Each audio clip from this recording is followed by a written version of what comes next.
6 Şubat sabahı 11 il, 124 ilçe, 6929 köy ve mahallede oturan milyonlarca insan son 500 yılın en yıkıcı deprem zincirine yakalanacağını tahmin bile etmiyordu.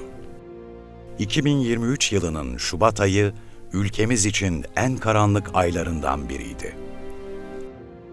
6 Şubat sabahı saat 4.17'de önce Pazarcık'ta 7.7 büyüklüğündeki depremle yaklaşık 90 saniye sallandık.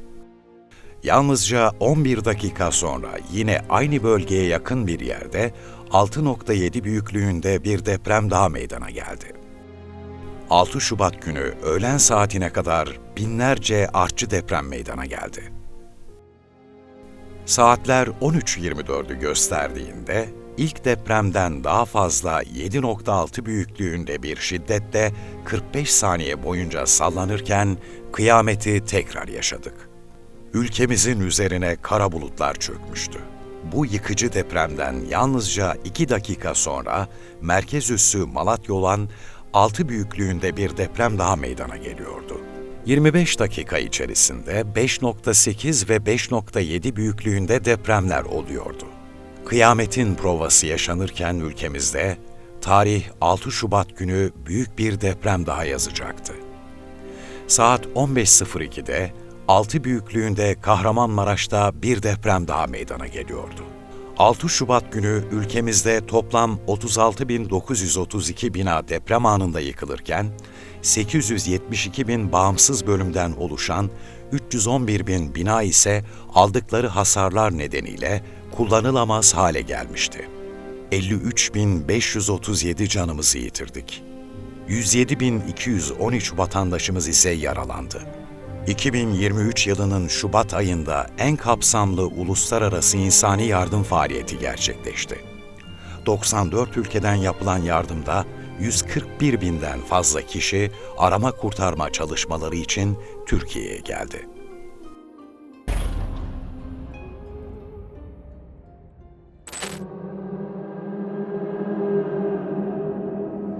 ...6 Şubat'ta deprem oldu. Biz 5 Şubat'ta parti olarak Tekirdağ'da mitingdeydik biz. Devlet Bey'le. Döndük. Ankara'ya geldim. Gece 2'ydi. Ankara'da sabaha doğru 4.30'da 4.25 geçe ilçe başkanımız ağlaya aradı beni. Anlatamıyor. Vekilim Malatya yıkıldı. Vekilim Malatya. Lan oğlum ne oldu diyorum. 2 saatlik bir uykum var. Vekilim Malatya yıkıldı. Herkes öldü. Bu kadar söyleyebiliyor. Kapandı telefon sonra zaten. İçişleri Bakanımız aradı. Süleyman Soylu Bakanı aradı. Dedim ki deprem oldu. Büyük bir deprem oldu. Diyarbakır merkez görünüyor dedi. Dedim ki çok sarsıldık. Bu esnada telefona mesaj geldi konuşurken yeni cami yıkıldı diye. Daha vefatla ilgili herhangi bir şey gelmiyor. Dedi ki şimdi şeyle konuşuyoruz. Beyefendi Cumhurbaşkanımızla. Diyarbakır merkez diye ise ilk bilgi geldi. Yani Süleyman Bey'den aldığım bilgiyi söylüyorum. Diyarbakır. Televizyonu açtım deprem diyor fakat deprem Malatya gözükmüyor. Diyarbakır'ı veriyor, Urfa'yı veriyor. Yani Malatya ile Hatay, Osmaniye, Urfa, Adıyaman'ın esamesi okunmuyor hiç. Diyorum herhalde bizde hafif geçti ama ilçe başkanımız korkmuş vaziyette. Mahallede şöyle bir gezdim gecenin o saatinde. Ve binaların hiçbirinde bir yıkım görmedikten sonra içim rahat etti doğrusu. Şöyle düşündüm, ya tamam bu deprem oldu ama herhalde Malatya'yı teğet geçti gibi bir düşünceye kapıldım. Fakat bir yarım saat sonra zannediyorum pick-up'ta insanların kazmayla, kürekle şehre doğru gittiklerini görünce anladım ki şehirde bir yıkım var. İnsanlar bir şekilde şehre yardım etmek için gidiyorlar. 5 Şubat'ta tabii Japonya'da 12 belediye başkanımızla Türkiye'ye intikal etmiştik. Ankara'da eve geldim. Saat 4.17'de evin sallandığını ve o sallanmayla uyandığımızı gördük ve hemen televizyonu açtık. Televizyonda ilk etapta bu konuda bir bilgi yok. Daha sonraki süreçte Diyarbakır merkezi bir depremin olduğunu ifade ettiler. Tabii ben de o arada kendi zihnimde şu çağrışımı yapıyorum. Diyorum ki Ankara deprem bölgesi değil, çok şiddetli bir deprem var. Bu deprem nerede olursa çok büyük bir depremdir şeklinde zihnimde egzersiz yaparken o arada Diyarbakır menşeili ifadesi televizyonlarda altyazı olarak geçti. Saat 5'e doğru, tam saatini hatırlamıyorum, 5 olmamıştı. İl Başkanımız Barış Yıldız aramış bana, ulaşamamış. Sessiz olduğu için telefonum. Benim telefonumda acil arama var. Acil aramada eşim var, çocuklarım var. O zamanki grup başkan vekilimiz Özgür Özel var. Özgür Özel 5'e doğru aradı. Abi çok çabuk uyan. Malatya'da çok ağır bir deprem olmuş dedi. Ben uyandım. Böyle o sersemlikte hemen abime ulaşmaya çalıştım. Babama ulaşmaya çalıştım. Deprem olduğu sırada işte ben zaten Ankara'da ayaktaydım. Yani yataktaydım ama uyanıktım. Ankara'da çok sallandı. Bir de benim bina biraz yüksek. Yaşadığım bina orada. Yani Ankara yıkıldı sandım yani. O kadar etkili hissettim. Sonra baktım Ankara'da bir şey yok. Dedim herhalde şeye düşer şimdi, bir yerlerde bir şey oldu. İlk veriler gelmeye başladığı zaman hemen ben Süleyman Soylu Bakanımızı aradım, İçişleri Bakanımızı. Bakanım siz dedim herhalde şeye geçiyorsunuz, AFAD'tasınızdır. Ben yarım saat içinde intikal edebilirim dedim. Eğer bir görev verirseniz dedim bana, ben intikal edebilirim ekibimle birlikte. Ben ekibimi topluyorum şu anda dedim. 4. seviye alarm ortaya koyduk. 4. seviye uluslararası yardım da içeren bir alarmdır. Sayın Cumhurbaşkanımız aradığında Murat Kahramanmaraş Pazarcık'ta büyük bir deprem oldu. İlk önce bir AFAD'a geçin, oradan da deprem bölgesine gidersiniz diye. Tabii o ses tonundaki tedirginliği hissedebiliyorsunuz. Yani normalde Cumhurbaşkanımız daha kararlı konuşur, net konuşur ama o da anlaşılan o ki tam durumu bilmiyor. Efendim siz hiç merak etmeyin, ben hızlıca deprem bölgesine inşallah giderim, elimizden geleni yaparız dedim. Böyle AFAD'a gittik. Binanın her tarafından bir ses geliyor.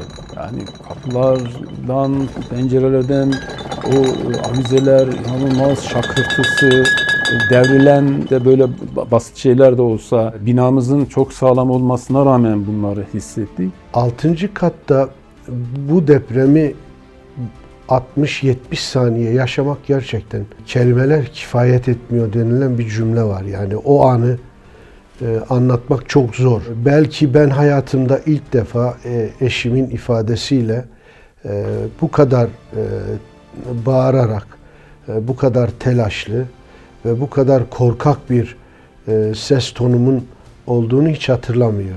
O kadar şiddetli ki evin içerisinde bir yerde durabilme ihtimaliniz yoktur. Hani birden başladı. Hanım yan odaya, çocukların odasına fırladı. Ben peşinde koşuyorum. Tabii kapı arasında artık hanım çocuklara yetişti. Ben kapı arasında kaldım. Artık vedalaşmaya da şansımız olmadı.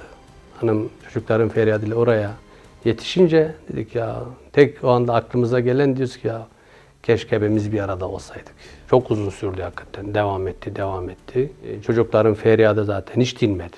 Yıkılıyor anne, yıkılıyor baba. Şimdi deprem öyle bir psikoloji ki kaygı bozuklukları oluşturuyor. O anki psikolojiyle beyin nörolojik olarak tam anlamıyla normal rutin yapılan şeylerin haricinde panik ve kaygı bozukluğundan kaynaklı ne yapacağını bilmeyen bir insan psikolojisi ortaya koyuyor.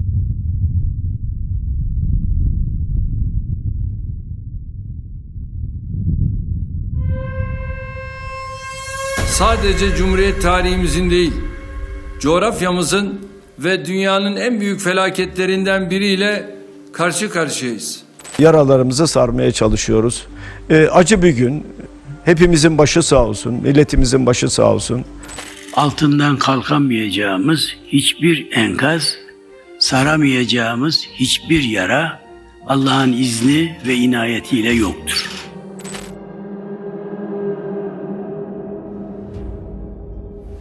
Bize görev yerlerimiz tebliğ edilmeye başlandı saat 5 gibi. İşte ilk 8'e kalkış hazır hale gelecek dediler uçak. Saat 8'de biz alana geldik.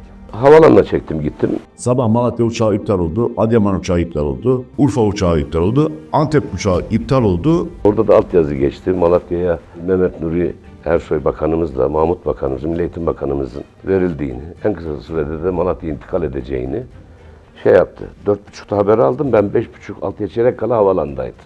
Sordum bu uçak nereden kalkıyor dedim. Dediler ki genel havacılık hizmetlerinden. Hemen oraya gittim. Gittim uçakta yeri yok dediler. O zamanki özel kalem müdürü, şimdiki bakan yardımcısı arkadaş Batuhan Bey yardımcı oldu. Dedi ki abi alır seni dedi. korumalar indirdiler, beni uçağa aldılar. 6 gibi de bakanı aradım uçaklar iptal olunca. Sayın Mehmet Nuri Ersoy, Allah razı olsun. Ki Malatya için büyük bir şanstı koordinatör bakan olması. Ben buradan kendisine yürekten teşekkür ederim. O belli bir süre mesai harcadık. Tabii vekilim dedi, hemen bekliyorum dedi. Kültür Bakanı, Milli Eğitim Bakanı, MHP Milletvekili Mehmet Fendoğlu ve ben saat 9 itibariyle 9-10 geçe Malatya'da olduk. Özel uçakla geldik. Hem Veli Ağababa vardı hem Mehmet Bey vardı. Hatta ekipte 2 kişi indirdik. Siz gelin dedik. Sizin de bölge vekili olarak orada olmanız. Mehmet Bey'le zaten telefonla randevuleşmiştik. Veli Ağababa da orada gelecek. Kendisini de aldık. Ekipten bir kişi azaldık. Ve saat 9'da biz Malatya'ya indik. Hatay'a giderken yolda ben felaketin ne kadar büyük olduğunu gördüm. Islahiye tarafına doğru çıkmaya çalıştığımızda, galiba öyle hatırlıyorum, sağından yolun böyle kuzeye doğru çıktığımızda köprünün yıkıldığını gördük. Köyler vardı. Arabadan indik, hani köylere bakalım diye. Köylerde bütün binalar yıkılmıştı. Ve insanlar, hiç kimse yoktu. Biz oradayken jandarma geldi battaniye dağıtmaya. Ve herkes, yakınları enkaz altında, hani kurtulanlar, niye kimse gelmiyor, niye kimse yardım etmiyor diye bize de öfke duyuyorlardı. Onlar da şehirdeki felaketin büyüklüğünün farkında değil. Yani aslında herkes kendi olduğu yerde lokal düzeyde afetin büyüklüğünü bence anlamaya çalışıyordu.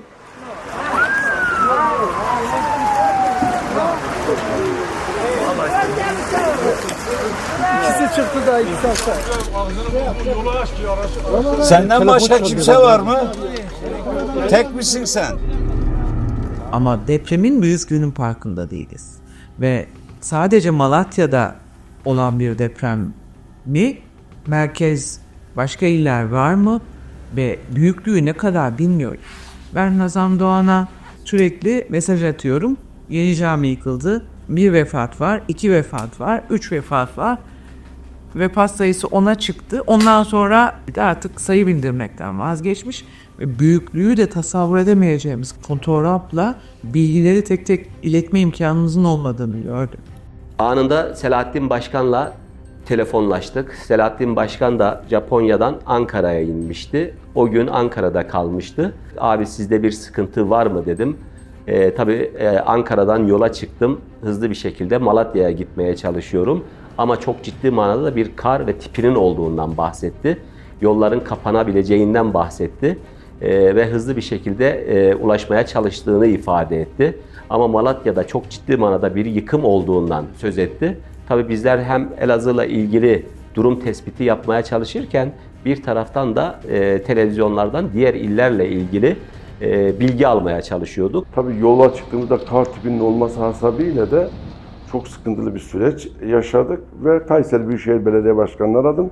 Bizi yoldan alması için 4 çekerli jipin gönderilmesi ve bir kar kürüme makinesinin gönderilmesini rica ettim. Onunla da sağ olsun Kırşehir'de bizi aynı şekilde karşıladılar. Ve biz orada hem araba değiştirme hem de önümüzde de kar kürüme makinesiyle birlikte yola çıktık. Benim orada olmam lazım. İşte bizim bütün şey orada, yani sülale orada. Tam akrabaların bir kısmı burada, abiler, kardeşler falan, ama abi, ablalar, şeyler vesaire orada. Onlarla konuştuk. Durumun kötü olduğunu söylüyorlar ama kişisel olarak, insan olarak orada olman gerektiği hissi var. Yani benim orada olmam lazım. Ölüm de olsa olmasa da senin o en kötü dönemde senin Malatya'da olman lazım hissi var. Gerek milletvekillerimiz gerek belediye başkanlarımız arıyor. Çok büyük bir yıkım olduğunu, çok büyük bir deprem olduğunu, işte dakikalarca sallandıklarını bizlere söylüyorlar. Tabii şöyle, diliniz damağınız kuruyor. Gerçekten yıkım çok mu? İnsanlarımız hayatını kaybetti mi? Şehirlerimiz ne durumda? Orada insanlar ne durumda? Bir taraftan onu düşünüyorsunuz. Bir taraftan da bir an önce bölgeye gitmem lazım. Bölgeye gideyim ki ben de oradaki vatandaşlarımızın ihtiyacı neyse o ihtiyacı gidermek için çabalayayım. Tabii bir taraftan da biz ekibimizi kuruyoruz. Ekibimize haber veriyoruz. Onlar da hemen hızlı bir şekilde hazırlıklarını yapıyorlar.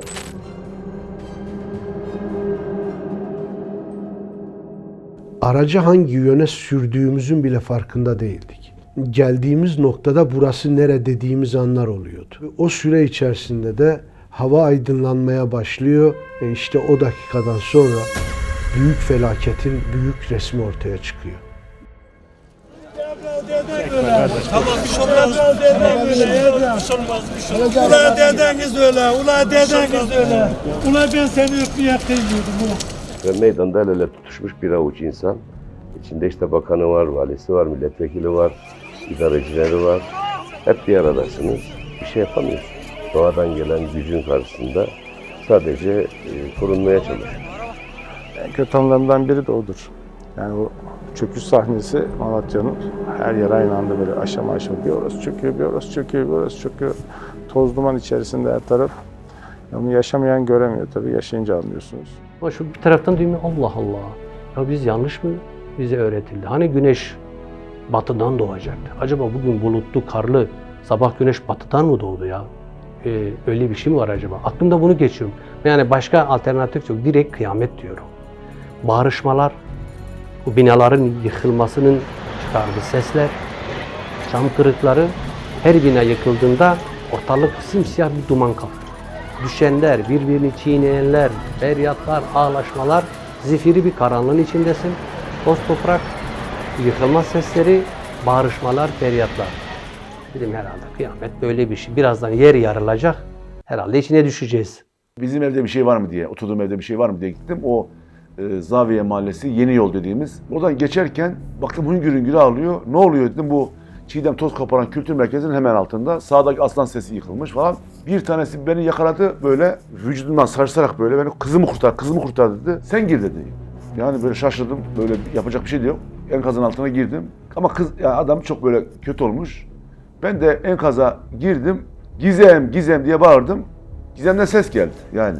Gizem şeyin enkazın altında.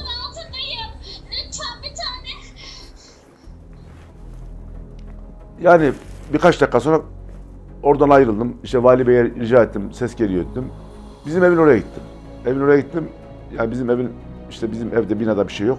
Ama sağlı sollu acayip bir şey var. Yıkım var. O zaman yani böyle kendime geldim ve yani Malatya'nın yerle bir olduğunu düşünmeye başladım.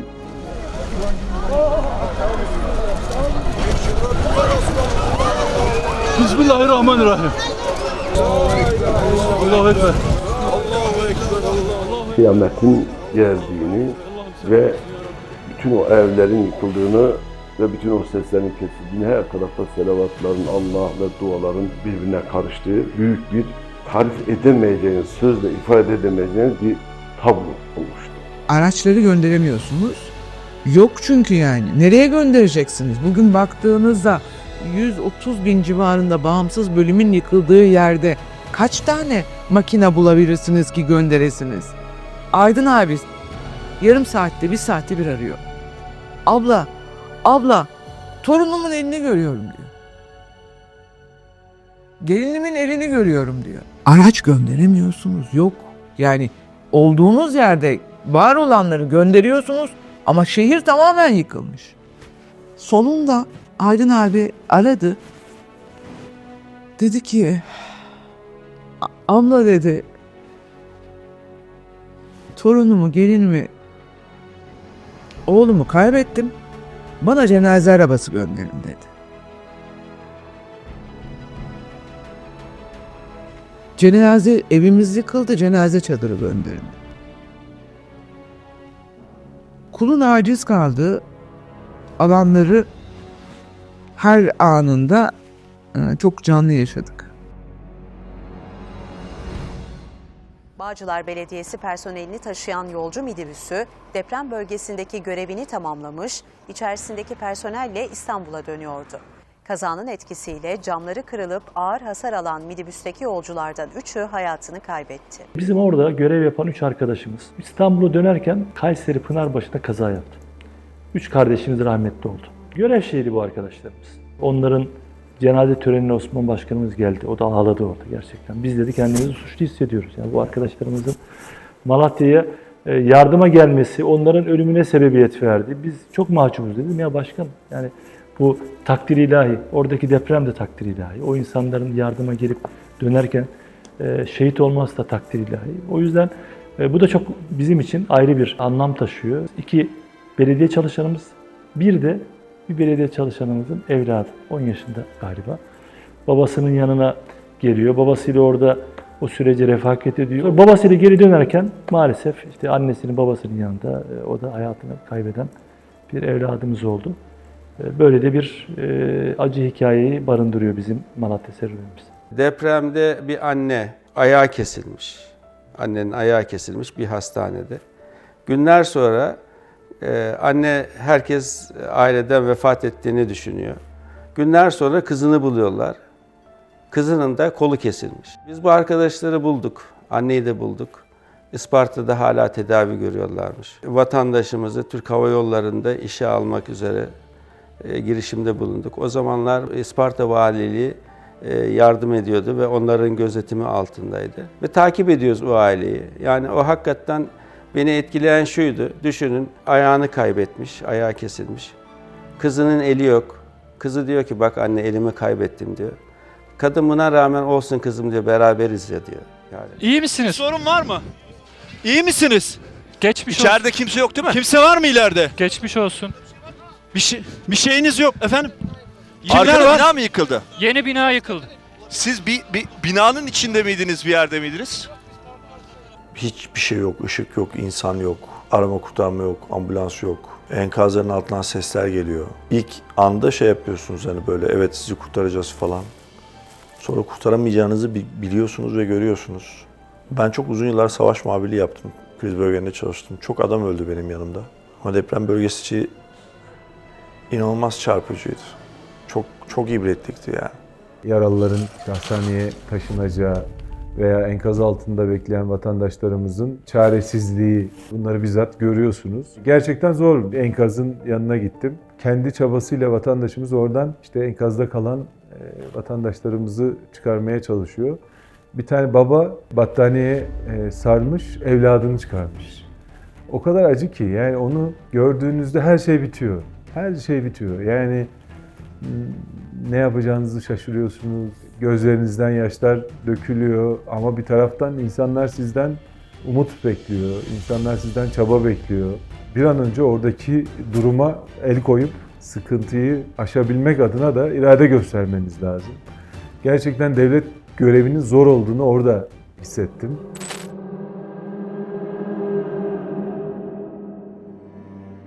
Üç gece biz yemek yemeden gezdik. Kızılay'da işte aş dağıtmaya gittik, çorbalar kaynıyor.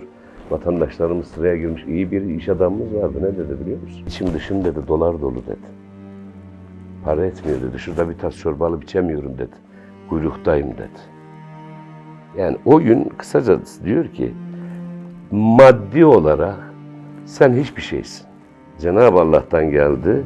Bu bela bize geldi. Senin varlığın, senin servetin oraya gidip de bir tas çorba almaya, bir yuvarlak ekmek almaya yetmiyor. Hiç unutmuyorum böyle çok lüks bir jipte biriyle göz göze geldik. Gözüme baktı. Ekmek ister misiniz dedim.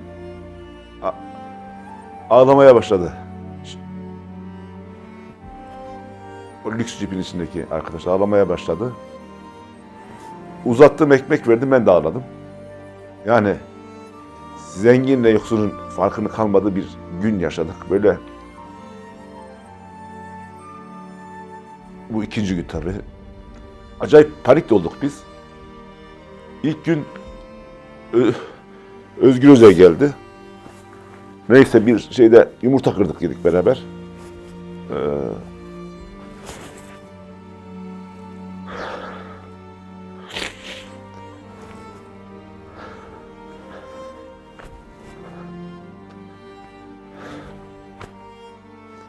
Herkes panik oluştu. Yumurta yedik. Yani o da çok üzüldü, çok ağladı o da. Sonra yatacak yer yok. Bizim iş yeri var. İş yerinin oraya çektik arabaları. Arabada yani. Ve herkes mağdurdu. Yani yalnızca fakir, zengin, siyasi görüşü, şu bu falan filan herkes mağdur. Sıcacık bir çorbayı almak için bir bardak, karton bardakla çorba dağıtıyorduk ya. Orada zengini de var, fakiri de var, işte hemşiresi de var, doktoru da var, bakıyorsun işte kuyumcusu da var. Herkesi görüyorsun burada. İşte böyle bazen böyle konuştuğumuzda bizim sesimizden ha hocam hoş geldiniz falan filan oluyordu. İşte ya da dua ediyorlardı. Bunları gördük.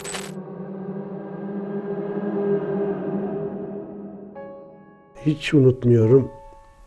Melih bana telefonda abi bir bardak su diye bağırmaya başladı. O zaman depremin ilk anlarıydı. Yani suya ulaşmak çok zordu o anda. Babamı çıkarmak için yoğun bir mücadele veriyoruz ama burada sadece bir damla su ihtiyacımız var dediği zaman da hızlı bir şekilde onu temin etmek için bende bir mücadele başladı. Ama şunu samimiyetimle söylüyorum, o suyu temin edemedim işte.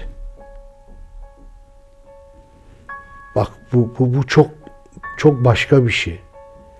Düşünebiliyor musunuz? O kadar büyük varlığın içerisinde, o bir saatin içerisinde ben oraya ulaştıramadım.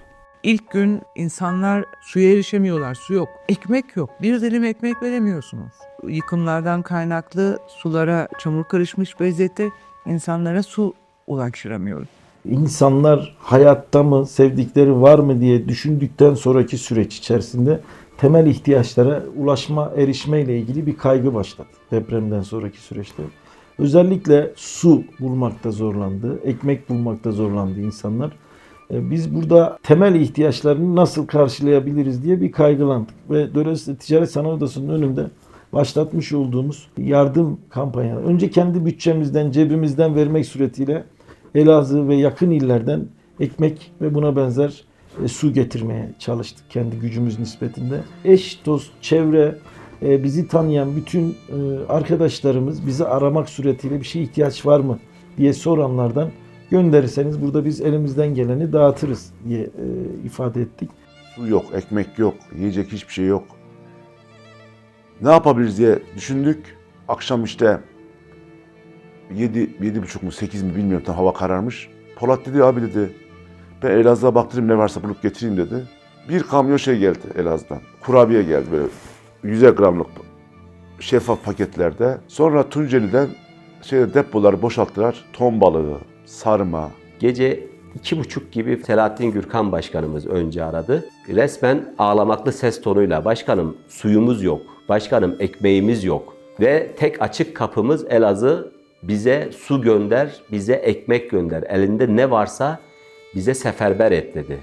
Telefonu kapattım, 5 dakika sonra Özgür Hanım aradı ve aynısını ağlayarak, yani çok sıkıntılı bir durumda vatandaşımız, ekmeğimiz yok, suyumuz yok, çorbamız yok. Hızlı bir şekilde Elazığ'ın bize yardım etmesi gerekiyor denildiğinde biz hiç tereddüt etmeden gece Elazığlı hemşerilerimizin fırınlarını açtırarak 24 saat ekmek ürettirerek Malatya'ya yardımcı olmaya çalıştık. Ve bunu her seferinde hem Malatyalı hemşerilerimiz ifade eder hem o günkü belediye başkanımız, milletvekilimiz Özgür Hanım da Selahattin Gürkan abimiz de bizim ilk çorbamızı, ilk suyumuzu, ilk ekmeğimizi Elazığlılar bize ulaştırdı. Biz bunu unutmayız dediler. Şahin Bey'e şunu dedim. Belimiz kırıldı, sularımız gitti. Malatya'nın kaputaş suyu tamamen yok oldu. Ne derseniz dedin, ekmek fırınları tümünü çalıştırın. Ne kadar marketlerinizde su ve benzeri içecekler varsa, ne bulursanız ve kaynak sularınızda boş bidonlarınız varsa onlarla şehrimize suyu yetiştirin dedim. Elazığ Belediye Başkanımız kendileri de bizzat gelerek bu yardımların da Malatya'ya intikali noktasında büyük gayret gösterdiler. O süreci o şekilde geçiştirmeye gayret ettik. Allah razı olsun Gakoşlardan, Elazığ'dan. Bir hafta boyunca fırınlarını sırf Malatya'ya çalıştırdılar. Bütün ekmeklerini içeride vermediler, Malatya'ya ekmek getirdiler. Allah razı olsun hepsinden. Hiç şey yapmadılar. O bir hafta, 10 günlük süre içerisinde Malatya'ya yardıma boğdular böyle. Bu da bizim Türk milletinin asilliğinden geliyor. Son 20 yılın, 30 yılın en şiddetli kışıymış o gün. İnanılmaz yoğun bir kar yağışı. Deprem sırasında yolların kapanması, yani bazı viyadükler çökmüştü, yollar kaymıştı. Bizim bir tek Elazığ'la bağlantımız vardı. Yani Elazığ dışında bir bağlantımız kalmamıştı. Yani bize ekip de gelemiyordu. Elazığ yolu da normalde 1 saatlik yol biliyorsunuz. Yoğun kar yağışı sebebiyle büyük araçların, tırların da düzenli, devamlı kayıyor olmasından dolayı 5 saatte kat edilebiliyordu. Yani tek bağlantı noktanız Elazığ ve Elazığ'da 5 saatlik bir süreçle erişebiliyordunuz. İlk gün tabii çok zor geçti. Yani hani saatler bitmez, dakikalar bitmez. Akşama üzeri artık arama kurtarma ekiplerinin tam anlamıyla sahaya geldiği, yani sonuçta elle kalkmıyor veya orada işte bir JCB ile falan kalkmıyor. Vinç lazım, ne bileyim ekskavatör lazım, iş makinesi lazım. O iş makineleri geldi. Tabii yani bugün yakın şehirlerden bile gelse 4-5 saatte geliyor. Ki yol kapalı, hava şartları sorunlu, sıkıntılı. Hamdolsun onlar da böyle hızlı bir şekilde, yani 81 ilden herkes yardıma koştu.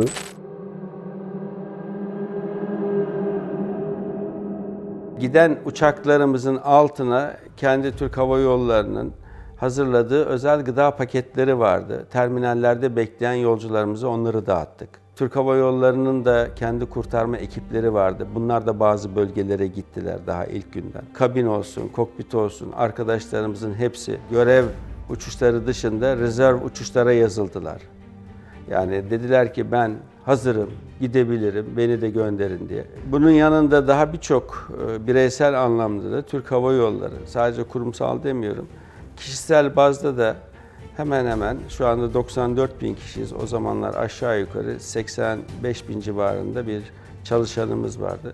85 bin çalışanımızın hepsi etle tırnak gibi oldu. Bu bölgelere neler yapabiliriz bunun telaşına düştü. Böylesi bir felakete dünyanın da tepkisiz kalması beklenemezdi. Öyle de oldu. Gerginlikler bir kenara bırakıldı. Dostluklar daha da perçinleniyor. Avrupa Birliği kriz toplantısı düzenledi. Türkiye'ye 19 ülkenin ekip göndermesine karar verildi. Toplam 1150 kişi ve 70 köpek geliyor. Kopernikus uydu sistemi Türkiye için aktive edildi. Bu bir milli bir refleksti. 7'den 70'e 86 milyon.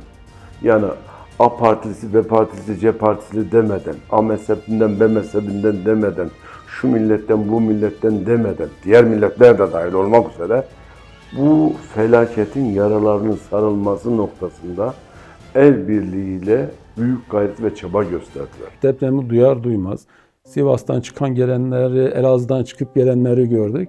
Arabanın arkasına gıda, yiyecek koymuş, kimi bulursa onlara dağıtan insanları gördük. Milletimizin böyle durumlarda birbirine kenetlenmesi, yani ili, düşüncesi, görüşü diye bir şey ortadan kalkıyor. Sadece insanlık böyle durumlarda sadece insani değerler ortaya çıkıyor. İnsan gıpta ediyor, kurumlar olarak bakmıyorum. Bütün belediyelerin seferber olduğunu gördük. Sabah bir baktık sandviç doldurmuş, Trabzon'dan gelmiş. Biri bilmem Kastamonu'dan getirmiş. Biri bilmem işte hiç beklemediğin yerde. Ya nasıl geldin işte Kayseri'den nasıl geldin? İşte biri diyor Tunceli üzerinden geldim. Biri diyor Şura üzerinden geldim. Her taraftan böyle. O seni çok çok etkiliyor. Bizim İstanbul'daki belediyeleri gördüm orada. Bağcıları gördüm, Esenler'i gördüm, bilmem neleri gördüm. Bütün belediyeler yani sağ solu şuyu buyu yok. Hızlıca hemen konteyner kent kurulabilmesi adına sivil gönüllülük hareketi başlattık. İş dünyasının sürecin içine kattık, sivil toplumu işin içine kattık. Kendi belediye imkanlarımızı işin içine kattık ve 505 konteynerlik büyük bir Bağcılar Mahallesi'ni hanımın çiftliğinde o bölgede konumlandırma şansımız oldu. Yani bizim orada Battalgazi Belediyesi ile altyapıyı birlikte yaptık. Üst yapıyı da tamamen Bağcılar Belediyesi marifetiyle hem işte parke taşlarımız, yollarımız, konteynerlarımız, oradaki işte o çocuk parkımız, oradaki anaokulumuz, ibadethanemiz, çamaşırhanelerimiz, yemekhanelerimiz hepsini tam teşekküllü bir mahalleyi 505 konteyner olarak orada kurduk. Böyle isimli isimsiz, ismini bilmediğimiz Almanya'dan, Danimarka'dan bana ulaşanlar ne yapabiliriz? İşte söyleyeyim ne lazım? İlk aşamada yiyecek lazım, çadır lazım, ekmek lazım, su lazım. Örneğin muzur suyu, yine bizim Polaşaroğlu kapattı muzur suyu. Bütün muzur sular bize geldi. İstanbul'dan istedik, ne bileyim ya, İzmir'den istedik, Ankara'dan istedik. Böyle gönüllüler gelmeye başladı, gönüllü destekler gelmeye başladı, madenciler geldi. Malatya'da bir de 112 diyebileceğimiz iş adamlarımız var. 2020 depreminde de 2023 depreminde de çok teşekkür ediyorum. Her bir vatandaşımız, her bir insanımız kendi imkanı ölçüsünde destek sundu. Bu esnada iş adamlarımıza Vahap Küçük, Allah binlerce kere razı olsun, Ahmet Çalık, Erman Alıcak, Mehmet Ali Aydınlar, Hüseyin Bozkurt. Her birini arayıp, aramadan onlar gönderdikleri destekler gibi her birini arayıp onlardan aldığımız desteklerde, kurduğumuz konteynerlerde, her birini aradığımda size 1000 konteyner yazıyoruz dediğimde hiçbirinin itiraz etmemesi, bütün ekipleriyle şehre gelmeleri ki ismini sayamadığım nice kıymete değer iş adamlarımız var. Allah binlerce kere razı olsun. Turizm sektöründen, ağırlama sektöründe olmanın da bir faydası oldu. Büyük grup, otel grubu arkadaşlarım var. Yani kendi grubum da dahil. Hepsini aradım ben. Önce kendi grubumu, sonra diğer otel grubu, Rixos'u grubunu aradım. Alkoçlar grubunu aradım. Sizin Malatyalı biliyorsunuz küçük ailesi var. LCY Vahap abiyi aradık. Rönesans Grup Erman Bey'i aradım. Özellikle otelci arkadaşlar hepiniz dedim gönüllü ordusu oluşturuyorsunuz. Tırlarla geliyorsunuz şimdi buraya dedim. Benden hiçbir destek almayacaksınız. Sadece dedim çadırları kuracağınız yeri göstereceğiz size. Her birinize birer ilçe zimmetleyeceğiz. O ilçede siz sorumlusunuz dedik. O ilçenin ana mutfakları sizler olacaksınız. Biz yani 48 saat geçmeden ilçelerde mutfaklarımızı oluşturduk. Özel sektör mutfaklarını. İşte bir ilçeyi Rixos grubuna verdik Fetta, bir ilçeyi Ender Alkoçlara verdik. Vahap abi bir ilçeyi onlar aldık, LCY grubuna verdik. Bir ilçeyi biz aldık, bizim kendi otel grubumuz aldı. Ve biz yoğun bir şekilde 48 saat içinde yemek üretmeye başladık. Ama gelen ekipler kendi çadırları, jeneratörleri, çünkü öyle bir şey ki bir de gelen ekiple uğraşmamanız gerekiyor. Onlar otobüsleriyle kalacakları yerlere kadar organize ederek geldiler. Üzerimizden büyük bir yükü de onlarla organizasyonu sayesinde aldık. Biz gerçekten büyük bir milletiz. Yani büyüklüğü de böyle büyük felaketlerde görebiliyorsunuz ancak. Biz daha önceki yaşadığımız depremlerde de bunu görmüştük. Ama Maraş depremi Türk milletinin ne kadar büyük bir millet olduğunu, ne kadar gani gönüllü bir millet olduğunu ki bölge insanı da ve öyle. Ben daha önce de orada yaşadım. Yani yakınını kaybeder ama isyan etmez. Allah'tan böyle bir iş başımıza geldi der, şükreder. Yani ben bölge insanını çok iyi biliyorum, çok iyi tanıyorum. Malatya'nın, Elazığ'ın, Hatay'ın hemşerisi olmaktan da büyük bir onur duyuyorum, gurur duyuyorum. Çünkü onlarla o acı günleri daha önce de yaşadım ben. Evladını kaybetmiş, kardeşini kaybetmiş, komşusunu kaybetmiş insanların acısını bir kenara bırakıp diğerinin yardımına koştuğunu gördüm. Polis memuru evlatlarımız orada karakol binası yıkılmış, komşularını kaybetmiş, arkadaşını kaybetmiş, eşini kaybetmiş ama enkazda daha yakını duruyor. Başkasının yardımına koştuğunu gördüm. Burada Türk milletinin ne kadar kadirşinas, ne kadar ferasetli, ne kadar sağduyu sahip olduğunu o gün birlik ve beraberliğimizde görüyoruz. Depremin siyaseti olmadı. Depremde hep bir araya geldik, bir arada kucaklaştık, bir arada yaramızı sarmaya başladık. Hiç kimsenin aklına sadece solcu, Alevi, Sünni, Kürt, Türk gelmedi. O günkü birlikteliğimizin semeresini hep beraber göreceğiz.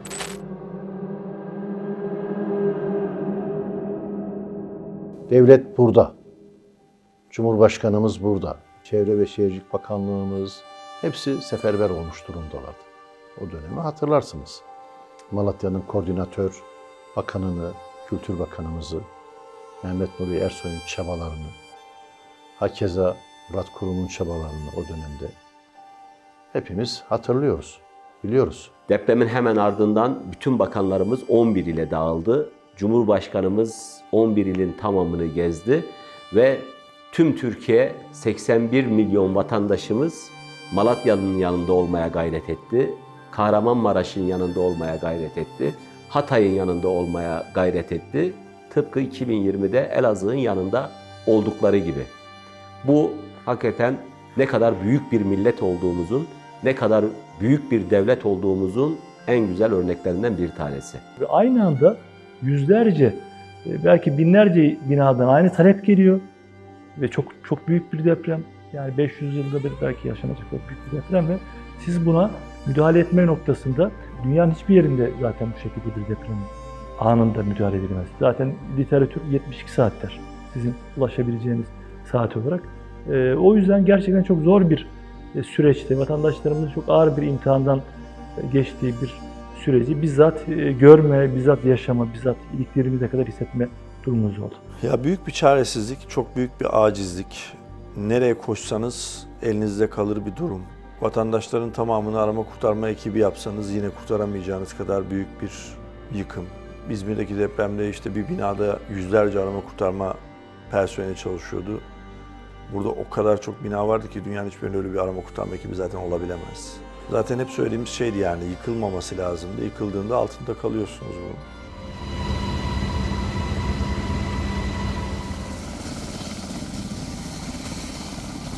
Zaten o 2-3 gün içinde aksiyon almak zorundasınız. Yani 72 saat içinde orada vatandaşa ulaşmak, depremzedeye, afetzedeye, deprem altında kalmış, enkaz altında bekleyen vatandaşınıza ulaşmak zorundasınız ki o yüzden dakikalar, saatler çok önemli. Açıkçası tüm motivasyonumuz bizim deprem bölgesi olmak zorundaydı. Şu ana kadar dünyada hiç kimsenin başına böyle büyük bir felaket gelmemiştir diye düşünüyorum. Hani baktığınız zaman böyle büyük bir ülkenin başına bu kadar büyük bir felaket benim bildiğim kadarıyla gelmemiştir. Kimse de bu kadar hızlı bir şekilde kalkamaz. Yani bunu devlet tek başına kalkmıyor altına. Vatandaşıyla birlikte kalkıyor. Vatandaşın bu yani süreci biz tek başımıza yönetmiyoruz. Vatandaşımızla birlikte üretiyoruz. Yani onların bu uyumlu hareketleri olmasa zaten bu süreç hemen çıkmaza girer. Onlar bizi motive ettiği yeri geldiği zaman biz de elimizden gelen gayreti gösterdik. Dünyanın hiçbir devleti, hiçbir ülkesi böyle bir afet karşısında emin olun bu tepkiyi veremezdi. Çaresizlik içinde bir ufak selde bile veremiyorlar. Belki bizden çok daha güçlü olduğunu bildiğimiz devletler aynı aksiyonu alamıyorlar. Bu bize özgü bir şey. Yani Türk milletine özgü bir şey. Allah'a hamdolsun ki böyle bir milletin ferdiyim, böyle bir devletin de çalışanıyım. Bunu orada görüyorsunuz, yaşayarak görüyorsunuz. Bir kere durumunu çok iyi kavruyor. Sizin çabaladığınızı görüyor. İşte vatandaş sizin çabaladığınızı görecek. Yani sahaya inmenin o faydası var. Yani siz bir şey saklamıyorsunuz. Sahada elinizden geleni yapıyorsunuz zaten. 10 tane ihtiyacı varsa ikisini üçünü karşılamaya çalışıyorsunuz. Vatandaş bunu görüyor. Tamam bakanım not edin, mümkün olduğu zaman gönderirsiniz diyor. O süreci geçmemiz zaten vatandaş olmasa geçemezdik. Yani hem sabırlıydılar, yani sizi motive edecek kadar gönülden, içten teşekkür ediyorlar. Yani bu ikisi çok önemli bir şey. İkisi yan yana geldiği zaman zaten siz bu süreci yönetebiliyorsunuz. 7'den 70'e herkesin etle tırnak bir olması, o bölgelere koşması, bütün bu politik bölünmüşlükleri bir kenara bırakması hakikaten çok güzel bir şey. İnsanlarımız ilk günden beri, ilk duydukları andan beri oralara gitmek için, oralara yardımda bulunmak için yani bu güzel bir hasret. Ben hemen her hafta deprem bölgesine gidiyorum. Beni görünce seviniyorlar, ben de onları görünce seviniyorum. Biliyorlar ki bir kardeşleri geldi. Biliyorlar ki bir evlatları, onları düşünen, onlar için dertlenen oğulları geldi. Onlara verdiğim sözü tutabilmek için de tüm ekibimle ki 182 bin şu an şantiyelerde çalışan işçi, emekçi kardeşimiz var. Onlarla birlikte gece gündüz mücadele ediyoruz. İnşallah onlara sözümüzü tutacağız.